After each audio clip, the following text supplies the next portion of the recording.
اور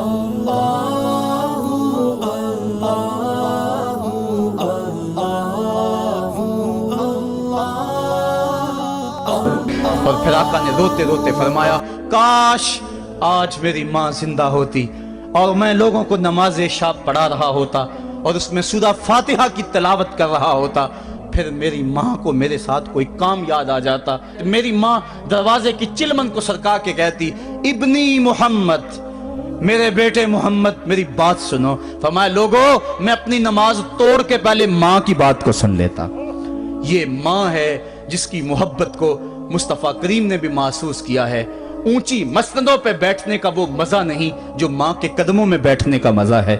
اور وہ کیا کہا تھا خورشید گیلانی نے، وہ کہتا ہے کہ 5 سٹار ہوٹلوں میں کھانا کھانے میں وہ لطف کہاں جو چولہے پہ پاس بیٹھ کے ماں کے ہاتھوں سے پکی ہوئی چپاتیاں کھانے میں مزہ ہے، اور عالی جناب حضرت صاحب اور اعلیٰ اور بھاری اور بھرکم لفظ سننے میں اور گارڈ آف آنر کا معائنہ کرنے میں وہ لذت کہاں ہے جو ماں کے اوئے ببلو کہنے کے اندر رکھا گیا ہے۔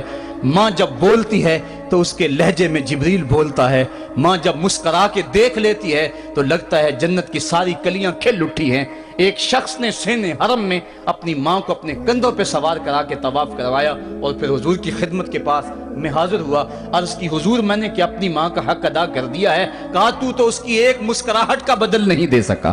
ماں جب مسکراتی ہے تو اس کے لہجے میں اتنی مٹھاس ہوتی ہے، میں کہتا ہوں ساری دنیا کے شہد نچوڑ دیے جائیں اتنی محبت پیدا نہیں ہوتی جتنی محبت ماں کے لہجے میں ہے۔ جب وہ بیٹے کو اوے ببلو اوے مٹھو کہہ کے پکارتی ہے، اوے بیٹا کہہ کے پکارتی ہے، آواز دیتی ہے، تو ماں کے لہجے کے اندر وہ رس گل رہا ہوتا ہے کہ حوریں بھی آفرین آفرین کر رہی ہوتی ہیں۔ ماں کے بے ادب ہاتھ جوڑ کے ماں سے معافی مانگ لیں، باپ کے گستاخ ہاتھ جوڑ کے باپ سے معافی مانگ لے، یہ سرمایہ زندگی میں نہیں ملے گا۔ عموماً قدر نعمت زوال نعمت کے بعد ہوتی ہے، آؤ ماں باپ کی قدر کو پہچانیں اور اللہ کی رحمتوں کو لوٹیں۔ علامہ اقبال کی جب والدہ فوت ہوئی تو وہ پھوٹ پھوٹ کے روئے، جوان ہونے کے باوجود ان کی آنکھوں سے آنسو نہیں تھمتے تھے، اور پھر روتے روتے کہتے تھے وطن میں ہوگا اب کس کو میرا انتظار، کون میرا خط نہ آنے سے رہے گا بے قرار، آرزو لے کے تیری خاک کے تربت پہ آؤں گا، اب دعائے نیم شب میں کس کو میں یاد آؤں گا، کون پچھلے پہر اٹھ کے دعا کرے گا، ماں ہی دعا کرتی ہے۔ ماں کے جب ہاتھ اٹھ جاتے ہیں تو اجابت کے سارے دروازے کھل جاتے ہیں۔ ماں جب بولتی ہے اور دعا کے لیے ہاتھ اٹھا دیتی ہے، اللہ رحمت کے سارے دروازے کھول دیتا ہے اور قریب آ کے ماں کی فریاد کو سنتا ہے۔ ماں کی دعا جو اولاد کے حق میں ہے، مظلوم کی دعا اور مسافر کی دعا، حدیث میں آتا ہے یہ 3 دعائیں ایسی ہیں جو رد نہیں ہوتی۔ تو ماں کی دعائیں لیں، ان کی خدمت کریں اور والدین کی رضا چاہیں، اور اللہ کی ناراضگی والدین کی ناراضگی میں ہے۔ جس پہ والدین راضی ہو گئے سمجھ لو خدا اس پہ راضی ہو گیا، اور جس پہ والدین راضی نہیں ہیں چاہے وہ جتنے مرضی لمبے سجدے کرتا رہے، اس کا رب عرش کا رحمان اس پہ راضی نہیں ہو سکتا۔ اللہ کے حبیب صلی اللہ علیہ وسلم نے ارشاد فرمایا الا انبئکم باکبر الکبائر، لوگو تمہیں بڑے بڑے گناہوں کی خبر نہ دے دوں؟ صحابہ نے عرض کی کیوں نہیں یا رسول اللہ، آپ ارشاد کریں۔ فرمایا الاشراک باللہ وعقوق الوالدین وجلس وکان متکئا قال الا وقول الزور والشہادۃ الزور۔ حضور فرمایا ایک اللہ کے ساتھ کسی کو شریک ٹھہرانا، اور دوسرا کسی انسان کو قتل کرنا، تیسرا والدین کی نافرمانی کرنا۔ اور حضور اس موقع پہ ٹیک لگائے بیٹھے تھے، ٹیک چھوڑ کے آگے ہو گئے، وجلس وکان متکئا، آگے ہو گئے، اور حضور نے 3 مرتبہ اس بات کو کہا، اور پھر فرمایا اور جھوٹی گواہی دینا اور جھوٹی شہادت دینا۔ تو یہ وہ ہیں جو بڑے بڑے گناہ ہیں۔ میں نے ایک روایت میں پڑھا ہے حضور نے ارشاد فرمایا جنت کی خوشبو 1000 سال کی مسافت سے آنا شروع ہو جائے گی۔ جب لوگ جنت میں جائیں گے تو 1000 سال کی مسافت دور ہی ہوں گے کہ جنت کی خوشبو آنا شروع ہو جائے گی، لیکن 4 اشخاص ہیں جو جنت کی خوشبو نہیں پا سکیں گے۔ وہ کون کون سے ہیں؟ ایک قاطع الرحم، جو رشتہ داریاں توڑتا ہے، کبھی اس سے لڑائی، کبھی اس سے لڑائی، کبھی اس سے لڑائی، حالانکہ حکم ہے سل من قطعک وات من حرمک، جو تجھ سے تعلق توڑے تو اس سے تعلق جوڑ، جو تجھے محروم رکھے تو اس کی جھولیاں بھر دے۔ تو جو رشتہ داریوں کو توڑتا ہے، مقدس رشتوں کو پامال کرتا ہے۔ بلکہ والدین کے حوالے سے یہ بات بھی سن لیں، بعض اوقات والدہ اپنی بہن سے ناراض ہو جاتی ہے، باپ اپنے بھائیوں سے ناراض ہو جاتا ہے تو اولاد کو کہتا ہے کہ نہ ملنا، اپنے جو ہے وہ چچا تائے سے نہ ملنا، ماں کہتی ہے اپنی خالہ سے نہ ملنا، تو اب کیا حکم ہے، ملیں کہ نہ ملیں؟ تو علماء نے اس پہ گفتگو فرمائی ہے کہ قطع رحمی حرام ہے، اور ماں قطع رحمی کا حکم دے رہی ہے، کہتی ہے، اور بندہ سوچتا ہے، بچہ سوچتا ہے کہ میری خالہ تو میری ماں کے پیچھے، میرے چچا میرے تائے تو میرے باپ کے پیچھے ہیں، جب باپ نہیں ملتا تو میرے کیا لگتے ہیں، جب ماں نہیں ملتی تو خالہ اور ماموں میرے کیا لگتے ہیں؟ تو وہ ماں کے پیچھے اور باپ کے پیچھے لگ کر ان عظیم رشتوں کو چھوڑ دیتا ہے، جبکہ لا طاعت المخلوق فی معصیت الخالق، خالق کی معصیت میں مخلوق کی اطاعت نہیں ہوگی۔ تو جو یہ چیزیں ہیں قطع رحمی نہیں کی جائے گی۔ علماء نے یہاں طریقہ یہ بیان کیا ہے کہ والدین سے چوری ملے تاکہ ان کا بھی دل نہ دکھے لیکن ان سے تعلق نہ توڑے، چونکہ قطع رحمی کے زمرے میں نہ آئے۔ تو 4 اشخاص ہیں قیامت کے دن جو جنت کی خوشبو بھی نہیں پائیں گے، ان میں سے قطع رحمی کرنے والا، دوسرا بوڑھا زانی، اور تیسرا تکبر کی وجہ سے ٹخنوں سے نیچے شلوار لٹکانے والا، اور چوتھا والدین کی نافرمانی کرنے والا۔ حضور فرمایا یہ 4 اشخاص ایسے ہیں کہ جو جنت کی خوشبو بھی نہیں پائیں گے۔ اور ایک اور 4 اشخاص کی کہانی سنو۔ حضور نے ارشاد فرمایا، اے عمر، اگر مجھے لوگوں کے سست ہو جانے کا ڈر نہ ہو تو میں تمہیں یہ بات کہوں کہ اس خبر کو جا کے گلی بازاروں میں بتا دو اور 4 اشخاص کی جنت کی گواہی دے دو کہ انہیں جنت میں جانے سے کوئی شے نہیں روک سکتی۔ عرض کی حضور کون کون؟ فرمایا ایک وہ عورت جس نے اپنی ساری محبتیں اپنے خامد پہ نچھاور کر دیں اور وہ اس حال میں مری کہ اس کا خامد اس پہ راضی تھا، جنت میں جانے سے اس کو کوئی شے نہیں روک سکتی۔ اور دوسرا وہ شخص جس کے بچے زیادہ ہیں، ذرائع آمدنی تھوڑے ہیں، لیکن اس نے اپنے بچوں کے پیٹ میں حرام کا لقمہ نہیں جانے دیا، محنت کرتا رہا، اوور ٹائم لگاتا رہا، مزدوری کرتا رہا اور اپنے بیٹوں کے لیے رزق حلال کی تلاش میں رہا۔ وہ بوڑھی کمر پہ بوریاں اٹھا اٹھا کے کام کرتا تھا اور اپنی کثیر اولاد کی پرورش کے لیے اس نے محنتیں بلی کی اور ان کو حرام کا لقمہ نہیں کھلایا۔ فرمایا قیامت کے دن اس کو بھی جنت میں جانے سے کوئی شے رکاوٹ نہیں پیدا کر سکتی۔ اور تیسرا حضور نے فرمایا وہ شخص کہ جو اپنے والدین کے ساتھ حسن سلوک کرے اور اس کے والدین اس پہ خوش ہوں، اس پہ راضی ہو جائیں۔ اور چوتھا وہ شخص کہ جس نے ایسی سچی توبہ کی کہ گناہوں کی طرف پلٹنا اس کے لیے اتنا مشکل تھا، جس طرح جانور کے تھن سے نکلا ہوا دودھ واپس نہیں جا سکتا، وہ گناہوں کی دنیا میں دوبارہ نہیں جا سکتا۔ تو یہ فرمایا یہ 4 شخص ایسے ہیں عمر، اگر اس بات کا ڈر نہ ہو کہ لوگ سست پڑ جائیں گے تو ان 4 اشخاص کے بارے میں شہادت دے دو کہ یہ دنیا پہ چلتے پھرتے جنتی۔ تو ماں باپ کی خدمت کرنے والا، ماں باپ کو راضی رکھنے والا یقیناً اللہ کی نعمتوں کا حقدار ہے۔ وہ بدبخت ہیں بیٹے جو ماں باپ کو راضی نہیں رکھتے۔ اللہ کے حبیب صلی اللہ علیہ وسلم کی خدمت میں ایک شخص حاضر ہوا اور اس نے اذن جہاد طلب کیا، حضور میں جہاد پہ جانا چاہتا ہوں، مجھے اجازت مرحمت فرمائے۔ حضور نے فرمایا احیٌ والدہ کا، کیا تیرے والدین زندہ ہیں؟ قالا نعم، عرض کی ہاں حضور میرے والدین زندہ ہیں۔ قالا ففیہما فجاہد، کہا جا ان کی خدمت کر، یہی تیرا جہاد ہے۔ ماں باپ کو بلکتا ہوا چھوڑ جائے اور آپ جہاد پہ چلا جائے، ماں فالج میں گری ہوئی ہے اور بیٹا تبلیغی گشت پہ چلا جائے، باپ تڑپ رہا ہے اور بیٹا پیر کی چوکھٹ پہ جھاڑو دیتا پھرے، اللہ راضی نہیں ہوگا۔ میں سچ کہتا ہوں، اپنے بھی خفا مجھ سے ہیں، بیگانے بھی ناخوش، کہ میں زہر حلال کو کبھی کہہ نہ سکا کند، بات وہی کہتا ہوں سمجھتا ہوں جسے حق، نئے ابلائی مسجد ہوں، نئے تہذیب کا فرزند، محمد عربی صلی اللہ علیہ وسلم سے بڑا پیر کون ہو سکتا ہے؟ لیکن حضرت وہ ویسے کرنی نہیں آ رہے۔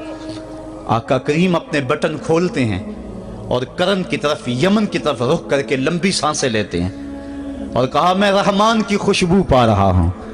ایک دن صحابہ نے پوچھا بندہ نواز جس کے لیے تڑپتے ہو، جس کی ٹھنڈی ہوائیں آپ کو آ رہی ہیں، وہ آپ کا بڑا پیار کرنے والا ہے؟ کہا ہاں میرے سے بڑی محبت کرتا ہے۔ تو کہا پھر اتنی محبت کرتا ہے تو یمن تو دور نہیں ہے، بلال حبش سے آ گیا، سلمان فارس سے آ گیا، سہیب روم سے آ گیا، اور وہ یہاں یمن سے نہیں آ سکا؟ فرمایا اس کی بوڑھی اور نابینا ماں ہے جس کی خدمت اس کو نہیں آنے دیتی۔ اللہ اکبر۔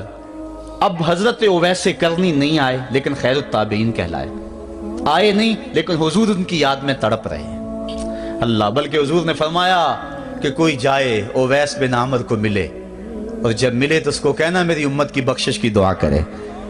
جو ماں باپ کی خدمت کرتا ہے اس سے ثابت ہوا اس کی دعائیں قبول ہوتی ہیں۔ میں نے ایک روایت میں پڑھا ہے کہ جو آدمی روزانہ اپنے والدین کے لیے دعا کرے، والدین زندہ ہوں تب بھی، والدین فوت ہو گئے ہوں تب بھی، یہ عادت بنا لے، روزانہ ماں باپ کے لیے دعا کرے، ساری زندگی اس کے رزق میں بے برکتی نہیں آئے گی، اللہ اس کو رزق کی فراوانی عطا کر دے گا۔ اور جو والدین کے لیے دعا نہیں کرتا اللہ تعالیٰ کی رحمتوں سے محروم ہو جاتا ہے۔ حضرت ابو ہریرہ رضی اللہ تعالیٰ عنہ جب بھی ہاتھ اٹھاتے تھے تو یہ دعا کرتے تھے، اللہم اغفر لابی ہریرہ ولأمی ولمن استغفر لہما، اے اللہ ابو ہریرہ کو بخش دے، حضرت ابو ہریرہ کی ماں کو بخش دے، اور قیامت تک جو ہم دونوں کے لیے بخشش کی دعا کرے اس کو بھی بخش دے۔ حضرت امام محمد بن سیرین ایک بزرگ ہوئے تابعی، جب بھی دعا کرتے تھے یہ دعا ضرور کرتے تھے، اے اللہ ابو ہریرہ کی بخشش کر دے۔ کسی نے کہا کہ تمہیں ابو ہریرہ رضی اللہ تعالیٰ نے ان کی ماں سے بڑی ہمدردی ہے، کہا ان سے جو ہمدردی ہونی ہے وہ تو ہونی ہے۔ انہوں نے کہا ہوا ہے اللہ ابو ہریرہ اور ان کی ماں کو بخش دے، جو ان کے لیے دعا کرے اس کو بھی بخش دے، تو میں دعا کر کے اپنی بخشش پکی کر رہا ہوں۔ تو والدین کے لیے دعا کرنا اللہ کی رحمت کو دعوت دینا ہے۔ تو فرمایا کہ جاؤ اویس بن عامر کو جانا اور جا کے اس کو میری امت کے لیے دعا کا کہنا۔ حضرت سیدنا عمر فاروق حضرت علی المرتضیٰ گئے، جا کے ڈھونڈا، تلاش کیا، اویس بن عامر ملے، حضور کا سلام کہا، بس پھوٹ پھوٹ کے رونے لگے، کہا بتاؤ میرے رسول کے لبوں پہ میرا نام کیسے آیا تھا، حضور میرا جب تذکرہ کرتے تھے کیسے کرتے تھے۔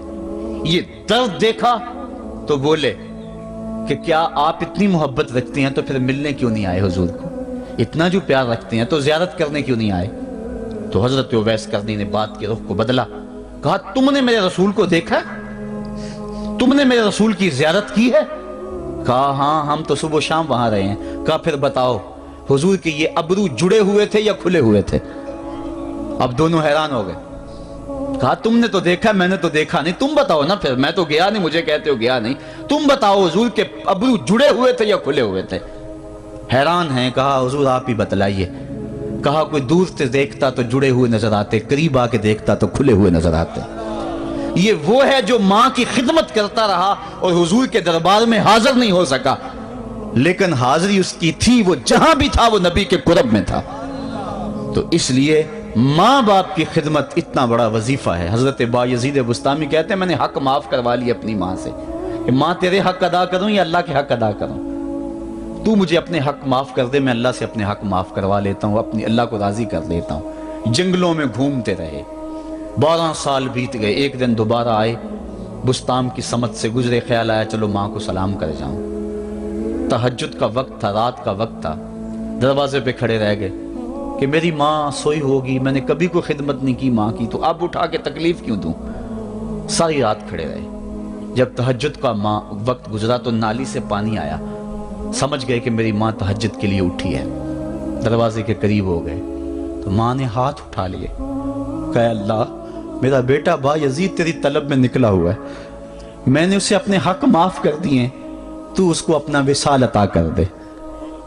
حضرت بایزید دروازہ کھٹکھٹانے لگے اور ماں کے قدموں میں لپٹ گئے اور رو کے کہنے لگے جس رب کو میں جنگلوں میں تلاش کرتا ہوں وہ تو رب میری ماں کے پاس ہے۔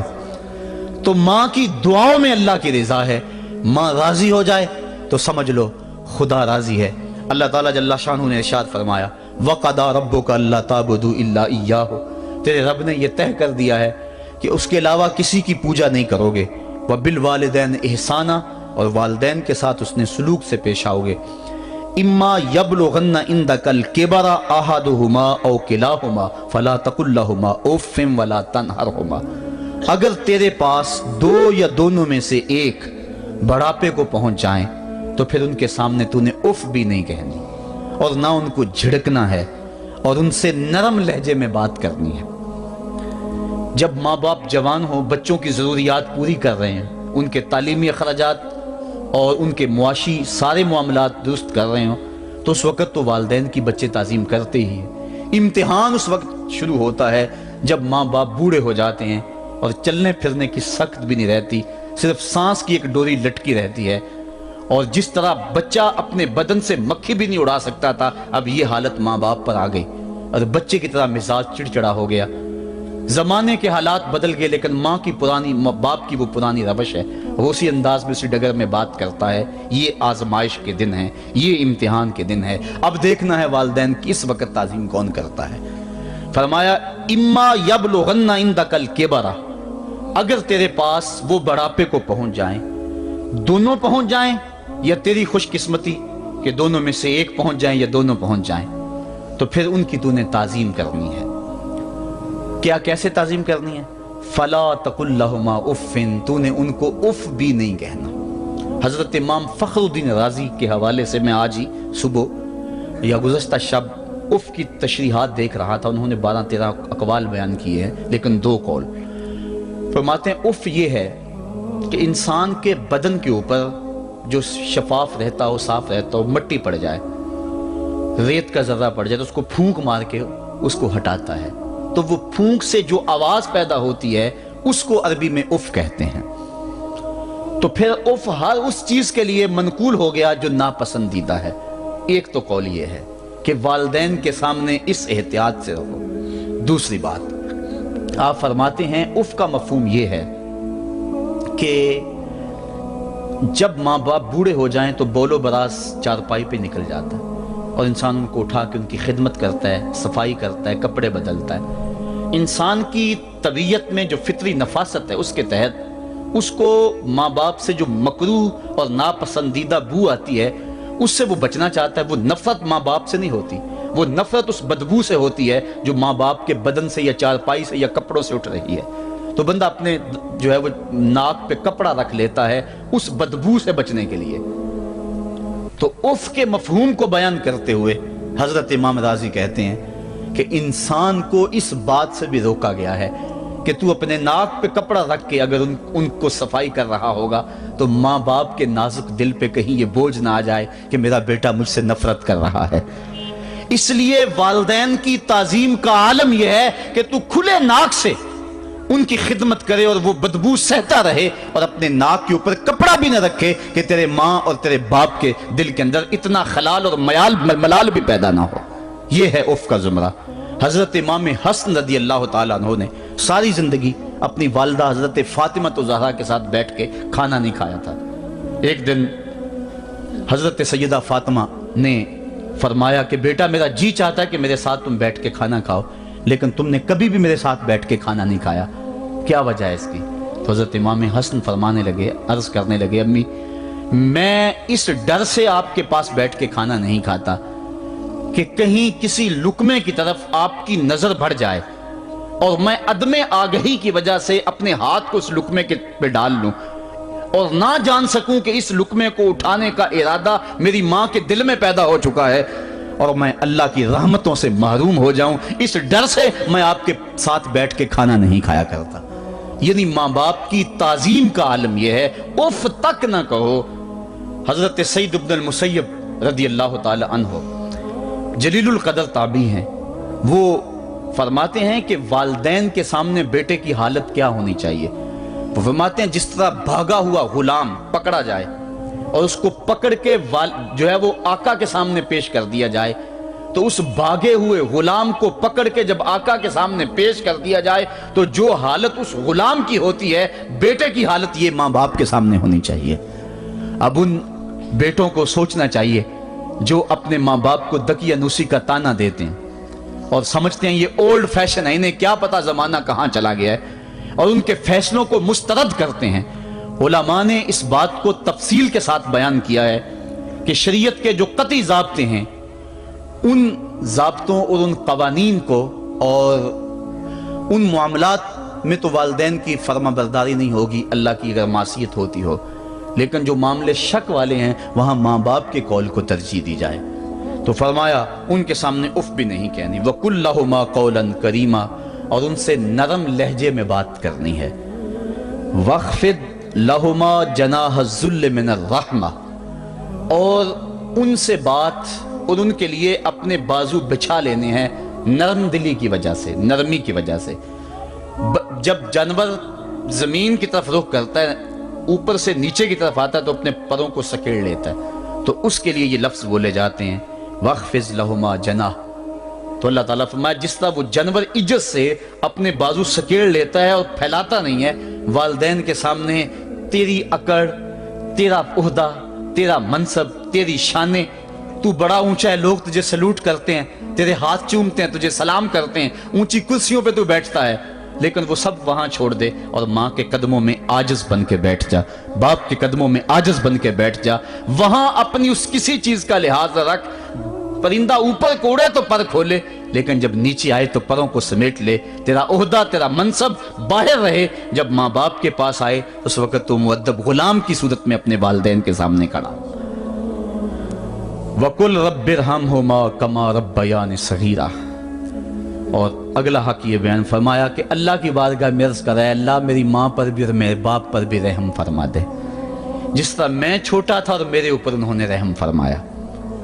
انسان ماں باپ کے حق دے ہی نہیں سکتا، حضور نے ارشاد فرمایا کہ انسان ماں باپ کے حق نہیں ادا کر سکتا الا یہ کہ ان کو غلام پائے اور خرید کر آزاد کر دے، اس کے علاوہ کوئی صورت ایسی نہیں ہے۔ ایک شخص نے حضور کی خدمت میں حاضر ہو کے عرض کیا حضور میں اپنے والدین کی بڑی خدمت کی ہے، اس کو امام حقی نے لکھا ہے، اور جن مراحل سے میں گزرتا رہا ہوں ان مراحل سے میرے ماں باپ گزرے ہیں اور میں نے ان کی خود خدمت کی ہے۔ آج بیٹے بیویوں پہ کام چھوڑ دیتے ہیں کہ بیوی خدمت کرے گی۔ احسان دانش کہتا ہے کہ میں نے اپنی بیوی کو ہاتھ نہیں لگانے دیا، میں نے کہا میرے ماں باپ ہے، یہ خدمت اور کوئی حاصل کیوں کرے، یہ تو میں حاصل کروں گا۔ تو ساری خدمت میں نے خود کی، جس طرح انہوں نے نوالے توڑ توڑ کے میرے منہ میں ڈالے میں نے بھی حضور ایسے کیا، جس طرح میرے لیے میری ماں رات جاگتی رہی میں بھی اپنی ماں کے لیے جاگتا رہا۔ جن جن مراحل سے میرے لیے وہ گزرے تھے اتفاقاً میرے حالات، میرے ماں باپ کے حالات ایسے پیدا ہو گئے کہ میں نے اسی طرح اپنے ماں باپ کی پرورش کی ہے اور میں اپنے ماں باپ کی جو ہے وہ میں نے خدمت کی ہے، تو کیا میں نے اپنی ماں کا اپنے باپ کا حق ادا کر دیا ہے؟ تو حضور نے ارشاد فرمایا تو نے ایسے ہی خدمت کی ہوگی، لیکن جب تیری خدمت تیری ماں کرتی تھی تو ساتھ ساتھ تیری زندگی کی دعائیں مانگتی تھی، اور جب باپ بوڑھا ہو گیا تھا، ماں بوڑھی ہو گئی تھی، آزاد شل ہو گئے تھے، فالج میں مبتلا تھے، تو ان کے لیے زندگی کی دعائیں تو نہیں مانگتا تھا، تو یہ کہتا تھا اللہ انہیں پردہ دے دے۔ تیری ماں نے تو کبھی تیرے لیے پردہ نہیں مانگا تھا، بیٹا لولا ہو بیٹا لنگڑا ہو، ماں کبھی نہیں کہتی بیٹے کو ڈاکٹر جواب دے دیں، ماں کبھی نہیں کہتی کہ میرے بیٹے کو اللہ پردہ دے دے، ماں یہی کہتی ہے مالک مجھے لے لے، میرے بیٹے کو زندگی دے دے، میں سب کچھ بیچ دیتی ہوں، اپنا زیور بیچ دیتی ہوں، میرے بیٹے کی صحت بچ جائے، میرے بیٹے کی زندگی بچ جائے۔ ماں کی موجودگی میں کوئی کہہ بھی نہیں سکتا، باپ کے لیے تو کہہ دے، ماں کے لیے تو کہہ دے بڑی تکلیف ہے تیرے باپ کو، بڑی تکلیف ہے تیری ماں کو، اللہ کرے اب پردہ ہی عطا کر دے۔ خود نہیں کہتا تو کسی سے یہ سن سکتا ہے بندہ، لیکن ماں سن سکتی ہے کوئی کہے اللہ تیرے بیٹے کو پردہ دے دے؟ تو فرمایا جب وہ تیری خدمت کرتے تھے تو وہ تیری زندگی کی دعائیں مانگتے تھے، اور جب تو خدمت کرتا تھا تیرے دل میں ان کے پردے کی آرزو تھی۔ فرمایا تو جتنی مرضی خدمت کی ہے، ماں کی خدمت کا بدل کیسے ہو سکتا ہے؟ تو ماں باپ کی خدمت انسان کر ہی نہیں سکتا، تو پھر کیا کرے؟ عرض کرے اللہ میں تو خدمت نہیں کر سکتا، تو ان کے اوپر رحم فرما دے۔ ماں باپ کے لیے دعا کرے، علماء نے یہاں بیان فرمایا ماں کافر ہو تو پھر بھی دعا کرے، باپ کافر ہو تو پھر بھی دعا کرے، مومن ہو تو پھر بھی دعا کرے، گناہگار ہو پھر بھی دعا کرے، نیکوکار ہو پھر بھی دعا کرے، دعا نہ چھوڑے۔ حضرت ابو ہریرہ رضی اللہ تعالیٰ عنہ فرماتے ہیں میری ماں کافرہ تھی اور میں حضور کا غلام، اور ماں ہر وقت اپنی دھن میں اور میں اپنی دھن میں ہوں۔ حضرت ابو ہریرہ کے بھائی کوئی نہیں ہے، باپ فوت ہو گئے ہیں، بہن کوئی نہیں ہے، ابھی شادی بھی نہیں ہوئی، دنیا پہ رشتہ ہی کوئی نہیں سوائے ماں کے، گھر آتے ہیں تو ماں سے بات کرنی ہوتی ہے، جو سن کے آتے ہیں ماں سے وہ دکھ کھولنا ہوتا ہے، بات کرنی ہوتی ہے، حضور کی باتیں سنانی ہوتی ہیں، لیکن ماں ہے اتفاق سے کافرہ ہے، حضور کی بات وہ سننا گوارا نہیں کرتی۔ حضرت ابو ہریرہ کو اور بات آتی کوئی نہیں، وہ تو کرتے ہی حضور کی باتیں۔ ایک دن حضور کی بات چھیڑی، ماں کی زبان سے کوئی جملہ ایسا نکلا جو سخت تھا، گوارا نہ ہوا، چھوڑ دیا گھر کو۔ ماں تیری عظمت کو سلام، لیکن رسول اللہ کے مقابلے میں تیری کوئی شان نہیں ہے۔ گھر سے نکلے، لیکن نکلے تو پاؤں ڈگمگا رہے تھے، کہ دنیا پہ ایک ہی رشتہ تھا وہ بھی جاتا رہا. چند قدم چلے تو دل میں خیال آیا سارے دکھوں کا جو مداوع کرتا ہے مجھ آقا کی بارگاہ میں یہ دکھڑا کیوں نہ بیان کر دو. دریائے رحمت جوش میں تھا. وہ دلوں کی حالتیں بوجھ لینے والے آقا نے پوچھا ابو ہریرہ کیا ہے؟ عرض کی حضور میری ماں کی ہدایت کے لیے دعا کر دو. یہ کہا اور پھوٹ پھوٹ کے رونے لگے. حضور نے فوراً ہاتھ اٹھا دیے اور مسلم کے لفظ ہیں اللہم اہد ام ابی ہریرہ تا، اے اللہ ابو ہریرہ کی ماں کو ہدایت عطا کر دے. بس یہ بات سنی حضرت ابو ہریرہ کا چہرہ کھل اٹھا، اپنے گھر کو دوڑ لگا دی. کوئی رستے میں ملا، کہا ابو ہریرہ اتنی تیز تو تم کبھی نہیں دوڑتے تھے، آج کیا ہوا؟ اتنی تیز تیز کیوں دوڑ رہے ہو؟ کہا آج ہی تو دیکھنا چاہتا ہوں کہ گھر پہلے میں پہنچتا ہوں یا میرے آقا کی دعا پہلے پہنچتی ہے. حضرت ابو ہریرہ فرماتے ہیں جب میں گھر پہنچا تو دروازہ بند تھا. میں نے دستک دی، اندر سے آواز آئی بیٹا ٹھہرو میں آتی ہوں. کہا اس لہجے کو جان گیا، اس میں محمد کی بولی بول رہی ہے. کہا تھوڑی دیر کے بعد میری ماں آئی، تازہ غسل کی وجہ سے اس کے بالوں سے پانی کے قطرے ٹپک رہے تھے اور میری ماں زنجیر کھول رہی تھی، اس کے لبوں پہ شہادت کا کلمہ جاری تھا. تو والدین کے لیے مغفرت کی دعا کرتے رہیں، والدین کی بخشش کی دعا کرتے رہیں. والدین جب دنیا پہ ہوتے ہیں تو اللہ کی رحمت کا گھنا سایہ ہوتے ہیں، لیکن جب دنیا سے چلے جاتے ہیں ان کی قبر سے بھی فیض ملتا ہے اور سکون اور طمانینت ملتی ہے. والدین فوت ہو جائیں تو ان کے حق ختم نہیں ہو جاتے، بلکہ حدیث میں آتا ہے 4 حق ایسے ہیں والدین کے جو مرنے کے بعد بھی اولاد کے ذمہ باقی رہتے ہیں. الصلاۃ، ان کے اوپر نماز جنازہ پڑھی جائے. دوسرا حق الاستغفار لہم، ان کے لیے بخشش کی دعا کرتے رہی جائے، مسلسل دعا کی جائے بخشش کی ان کے لیے. اور ایک روایت میں نے پڑھا ہے اگر کوئی بندہ اس کے والدین حالت ناراضگی میں فوت ہو گئے، والدین ناراض تھے، موقع نہ مل سکا منانے کا اور والدین فوت ہو گئے، تو حدیث میں آتا ہے کہ وہ کثرت کے ساتھ، ایک تو اپنی خالہ کے ساتھ، ماں اگر فوت ہوئی ہے تو باپ ہوئی ہے تو باپ کے بھائیوں کے ساتھ اس نے سلوک کرے، باپ خوش ہوگا. دوسرا کثرت کے ساتھ اپنے والد کے لیے استغفار، والدہ کے لیے استغفار کرتا رہے.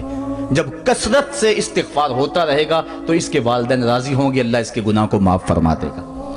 دوسرا حق والدین کا یہ ہے استغفار لہم، ان کے لیے بخشش کی دعا کی جائے، حدیث میں آتے ہیں. تیسرا حق بر الاصدقاء، ماں کی سہیلیوں، بہنوں اور رشتہ داروں کے ساتھ، اور باپ کے دوستوں، بھائیوں اور رشتہ داروں کے ساتھ اس نے سلوک کیا جائے. اور چوتھا حق انجاز الوعد، وعدوں کو پورا کرنا، یعنی ماں نے یا باپ نے جو وعدے کیے ہوئے تھے، مسجد سے کوئی وعدہ تھا، مدرسے سے وعدہ تھا، کسی فلاحی تنظیم سے وعدہ تھا، کسی غریب سے اعانت کا وعدہ تھا، یا ان کا معمول تھا اعانت کرنے کا، تو جو ان کے معمولات ہیں اچھائی کے ان کو جاری رکھا جائے اور اس سلسلے کو باقی رکھا جائے.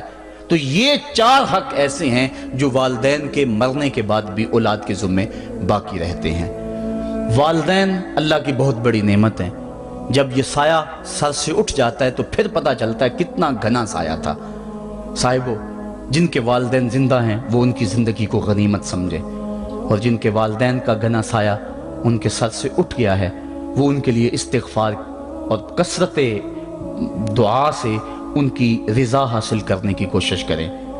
اللہ تعالیٰ نے والدین کی رضا میں ہی اپنی رضا کو چھپا کے رکھا ہوا ہے، اور یہ والدین اتنا بڑا سرمایہ ہے. میں آپ حیثیت کیا رکھتے ہیں؟ خود امام الانبیاء صلی اللہ علیہ وآلہ وسلم نے والدین کی آرزو کی ہے. حدیث میں آتا ہے، امام سیوطی نے اس کو الحابل الفتاوی میں لکھا ہے، امام حیثمی نے بھی اس کو کنز الاموال میں لکھا ہے.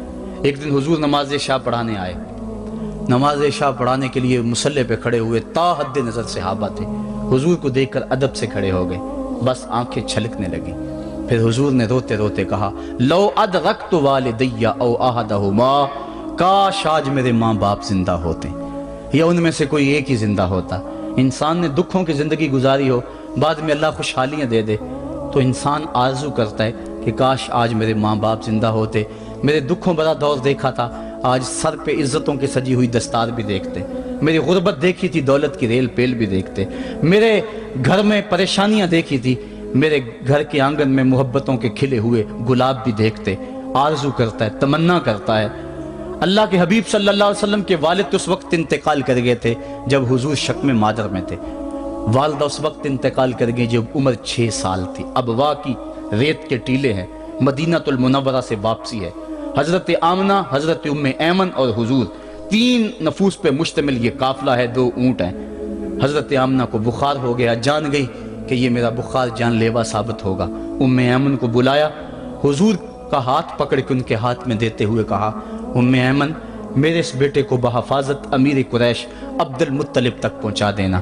اور پھر اپنے بیٹے کو پاس بٹھایا، سر پہ ہاتھ رکھا، پیار کرنا چاہا اور کوئی باتیں کرنا چاہیں، لیکن ضبط کے سارے پیمانے ٹوٹ گئے، آنکھوں سے آنسو نکلنے لگے۔ بیوہ ماں نے جب اپنے در یتیم کے سر پہ ہاتھ رکھا تو پھر عرب کی ریت کے ذرے بھی رونے لگے۔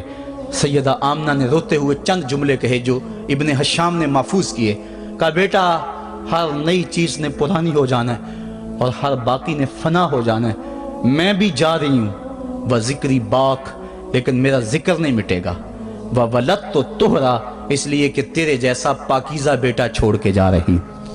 جن ماؤں کے بیٹے اتنے اچھے ہوں ان ماؤں کا تذکرہ نہیں مٹا کرتا۔ یہ جملے کہے اس کے بعد حضرت آمنہ نے آنکھیں بند کر لیں۔ حضور علیہ السلام اپنی ماں کے جسد پہ پھوٹ پھوٹ کے روئے، ریت کے ٹیلے میں ماں کی تدفین کی، اوپر مٹی انڈھیل دی، آنسوں کا چھڑکاؤ کیا۔ آج ہو بھی کیا سکتا تھا، مدینہ تو رسول میں حضور کی والدہ فوت ہوتی تو آقا کریم کے لیے، ماں کے لیے کتنے صحابہ جنازے میں آتے، کتنے لوگوں کا ہجوم ہوتا، جنت سے فرشتے بھی پھول لے کر آتے، لیکن آج نہ کوئی جنازے میں شامل ہے۔ وہ کیا کسی نے کہا تجھے کن پھولوں سے ہم کفن دیں، تو جدا ہی ایسے موسموں میں ہوا جب درختوں کے ہاتھ پھولوں سے خالی تھے۔ حضور آنسوؤں کا چھڑکاؤ کیا اور ام ایمن کے ساتھ چمٹ کے بیٹھ گئے، اور حضرت ام ایمن نے جناب عبد المطلب تک پہنچایا، اور 8 سال کی عمر تھی کہ عبد المطلب رضی اللہ تعالیٰ عنہ کا بھی انتقال ہو گیا۔ ابن حشام نے لکھا ہے جب امیر قریش کا جنازہ اٹھا تو پورا مکہ امڈ آیا، اور ایک بچہ تھا جس کی عمر 8 سال ہوگی، وہ کبھی اس دیوار سے لگ کے روتا تھا، کبھی اس دیوار کے ساتھ لگ کے روتا تھا۔ پھر شاب ابی طالب کی سختیاں بھی جھیلی، عام الحزن کا غم بھی کاٹا، طائف کے بازاروں میں پتھر بھی کھائے، پتے کھا کھا کے بھی گزر اوقات ہوا، مکے کے بازاروں میں اجریاں بھی ڈالی جاتی رہیں، کھدے ہوئے گڑوں کا سامنا بھی کیا، بچھے ہوئے کانٹوں سے بھی گزرنا پڑا۔ لیکن آج وہ وقت ہے کہ اللہ نے حکم صادر کر دیا، پتھر مارنے والے سن لیں، کانٹے بچھانے والے سن لیں، راہ میں گڑھے کھودنے والے سن لیں، میرے نبی کی آواز سے اب تو آواز بھی اونچی نہ ہونے پائے۔ عمر کا سرمایہ ضائع کر دوں گا، تمہارے نامہ اعمال میں ایک نیکی بھی نہیں رہے گی۔ اگر نبی سے ملنا چاہتے ہو ڈائریکٹ نہ آ جاؤ، پہلے گھر جاؤ، پھر کوئی چیز لو، پھر بازار جاؤ، کوئی فقیر ڈھونڈو، اس کو صدقہ کرو، پھر میرے نبی کی چوکھٹ پہ آؤ، تمہیں پتہ چلے کس چوکھٹ پہ آ رہے ہیں۔ ادب کے ضابطے سکھائے، خبردار نبی کے دروازے پہ اونچی آوازیں نہ لگانا، بلکہ نبی کی چوکھٹ پہ آ کے بیٹھ جاؤ، نبی اپنی مرضی سے آئے تو اپنے دل کی حاجت کہہ لو۔ قرآن اتر چکا ہے، ادب کی آیتیں نازل ہو چکی ہیں، آقا کریم گھر سے نکلے، صحابہ ادب سے کھڑے ہو گئے، حضور کی نظر پیچھے پلٹ کے 6 سال کی عمر میں ابوا کی ریت کے ٹیلوں میں گردش کرنے لگی، اور پھر آقا نے روتے روتے فرمایا کاش آج میری ماں زندہ ہوتی اور میں لوگوں کو نماز شب پڑھا رہا ہوتا اور اس میں سورہ فاتحہ کی تلاوت کر رہا ہوتا، پھر میری ماں کو میرے ساتھ کوئی کام یاد آ جاتا، میری ماں دروازے کی چلمن کو سرکا کے کہتی ابنی محمد، میرے بیٹے محمد میری بات سنو۔ فرمایا لوگو میں اپنی نماز توڑ کے پہلے ماں کی بات کو سن لیتا۔ یہ ماں ہے جس کی محبت کو مصطفیٰ کریم نے بھی محسوس کیا ہے۔ اونچی مسندوں پہ بیٹھنے کا وہ مزہ نہیں جو ماں کے قدموں میں بیٹھنے کا مزہ ہے۔ اور وہ کیا کہا تھا خورشید گیلانی نے، وہ کہتا ہے کہ 5 سٹار ہوٹلوں میں کھانا کھانے میں وہ لطف کہاں جو چولہے پہ پاس بیٹھ کے ماں کے ہاتھوں سے پکی ہوئی چپاتیاں کھانے میں مزہ ہے، اور عالی جناب حضرت صاحب اور اعلیٰ اور بھاری اور بھرکم لفظ سننے میں اور گارڈ آف آنر کا معائنہ کرنے میں وہ لذت کہاں ہے جو ماں کے اوے ببلو کہنے کے اندر رکھا گیا ہے۔ ماں جب بولتی ہے تو اس کے لہجے میں جبریل بولتا ہے، ماں جب مسکرا کے دیکھ لیتی ہے تو لگتا ہے جنت کی ساری کلیاں کھل اٹھی ہیں۔ ایک شخص نے سین حرم میں اپنی ماں کو اپنے کندھوں پہ سوار کرا کے طواف کروایا اور پھر حضور کی خدمت کے پاس میں حاضر ہوا، عرض کی حضور میں نے کہ اپنی ماں کا حق ادا کر دیا ہے، کہا تو اس کی ایک مسکراہٹ کا بدل نہیں دے سکا، ماں جب مسکراتی ہے تو اس کے لہجے میں اتنی مٹھاس ہوتی ہے، میں کہتا ہوں ساری دنیا کے شہد نچوڑ دیے جائیں اتنی محبت پیدا نہیں ہوتی جتنی محبت ماں کے لہجے میں ہے۔ جب وہ بیٹے کو اوئے ببلو اوئے مٹھو کہہ کے پکارتی ہے، اوئے بیٹا کہہ کے پکارتی ہے، آواز دیتی ہے، تو ماں کے لہجے کے اندر وہ رس گل رہا ہوتا ہے کہ حوریں بھی آفرین آفرین کر رہی ہوتی ہیں۔ ماں کے بے ادب ہاتھ جوڑ کے ماں سے معافی مانگ لیں، باپ کے گستاخ ہاتھ جوڑ کے باپ سے معافی مانگ لے، یہ سرمایہ زندگی میں نہیں ملے گا۔ عموماً قدر نعمت زوال نعمت کے بعد ہوتی ہے۔ آؤ ماں باپ کی قدر کو پہچانیں اور اللہ کی رحمتوں کو لوٹیں۔ علامہ اقبال کی جب والدہ فوت ہوئی تو وہ پھوٹ پھوٹ کے روئے، جوان ہونے کے باوجود ان کی آنکھوں سے آنسو نہیں تھمتے تھے، اور پھر روتے روتے کہتے تھے وطن میں ہوگا اب کس کو میرا انتظار، کون میرا خط نہ آنے سے رہے گا بے قرار، آرزو لے کے تیری خاک کے تربت پہ آؤں گا، اب دعائے نیم شب میں کس کو میں یاد آؤں گا، کون پچھلے پہر اٹھ کے دعا کرے گا، ماں ہی دعا کرتی ہے۔ ماں کے جب ہاتھ اٹھ جاتے ہیں تو اجابت کے سارے دروازے کھل جاتے ہیں۔ ماں جب بولتی ہے اور دعا کے لیے ہاتھ اٹھا دیتی ہے، اللہ رحمت کے سارے دروازے کھول دیتا ہے اور قریب آ کے ماں کی فریاد کو سنتا ہے۔ ماں کی دعا جو اولاد کے حق میں ہے، مظلوم کی دعا اور مسافر کی دعا، حدیث میں آتا ہے یہ تین دعائیں ایسی ہیں جو رد نہیں ہوتی۔ تو ماں کی دعائیں لیں، ان کی خدمت کریں اور والدین کی رضا چاہیں۔ اللہ مجھے آپ کو توفیق عمل نصیب فرمائے۔ وآخر دعوانا الحمدللہ رب العالمین۔